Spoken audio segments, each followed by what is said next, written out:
खरे तर उन्हाळ्याची सुट्टी लागताच बच्ची कंपनीला मामाच्या गावाला जाण्याचे वेध लागतात।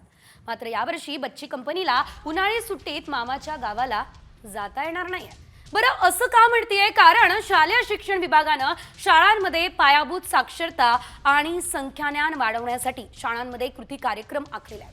5 मार्च ते 30 जून दरम्यान 2री ते 5वीच्या विद्यार्थ्यांसाठी हा कार्यक्रम आहे आणि या कार्यक्रमाचा विद्यार्थ्यांना किती फायदा झाला याची तपासणी शिक्षकांनी करायची आहे।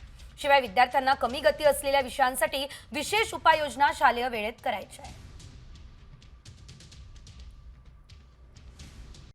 कॉमस्कोर नुसार आता isakal.com आहे देशातील नंबर 1 ची मराठी न्यूज वेबसाईट। प्रत्येक अपडेटसाठी isakal.com ला नक्की भेट द्या।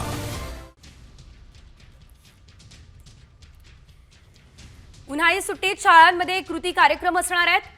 पायाभूत साक्षरता संख्याज्ञान वाढवण्यासाठी हा निर्णय घेण्यात आलेला आहे। 5वी पर्यंतच्या विद्यार्थ्यांच्या ज्ञानवृद्धीसाठी देखील प्रयत्न केले जात आहेत। शिक्षकांनी मुलांसोबत संपर्कात राहणं सुद्धा अपेक्षित आहे। शिक्षकांची उन्हाळी सुट्टी आता गेली आहे।